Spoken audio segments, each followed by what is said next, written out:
Man, this next fight has so many implications around the winner. When you really think about Chris Gutierrez and Danaa Batgerel, for me, can you believe Chris Gutierrez is 5-0-1? I mean, we talked about the draw with Cody Durden, but 5-0-1 with guys like Felipe Colares, Andre Ewell, Vince Morales, Geraldo De Freitas, and Ryan McDonald under his belt. The last person to finish him was Danaa Batgerel.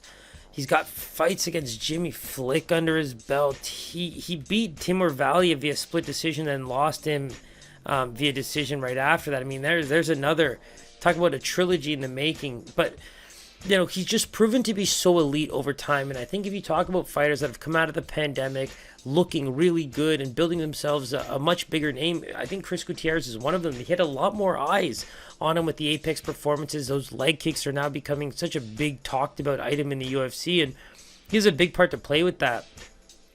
On the flip side, you got Danaa, who, in that Elia Latang debut, the takedowns and just really neutralizing some of the power there was the key to victory. But then after that, he just absolutely tears it up in the UFC, going 3-0 against guys like Kevin Natividad, Guido Canetti. Those are obviously some questionable fights. But then you've got the most recent win, which I think is his most credible, Brandon Davis. I mean, let's be real. A couple things about that Brandon Davis version that we saw is, looked very thinned out. Like, thinned out to the point where, a strong gust of wind may have put this guy in a bad place. And I mean that with, the utmost respect, only because I've seen Brandon Davis fight for so long. And you could make the argument that he looked borderline unhealthy for that fight. And that's the thing for Danaa in this fight. I don't think that the setups of 1-2 punch combos are going to be enough. Like with a guy like Chris who loves to brawl, you have to get in there. And I think the way we've seen Danaa fight the last few fights, it's very much lining up these big power hooks and nice power shots to the body.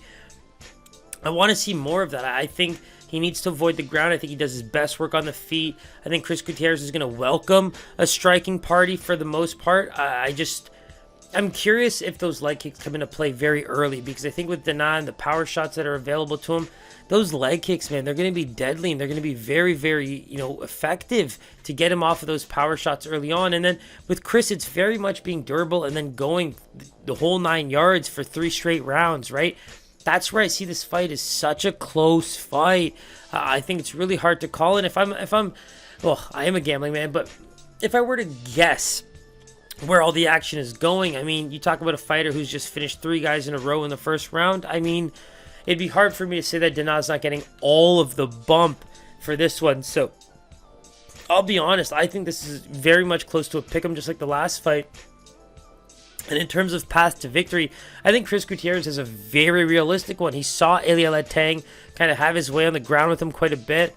He's going to have leg kicks to be able to soften him up. So for me, it's like level changing. Attack the body and the legs. Try to set up your jabs. Things like that for Chris. It's almost like aim for a finish, but know that, you're likely the type that's going to win this fight in a decision.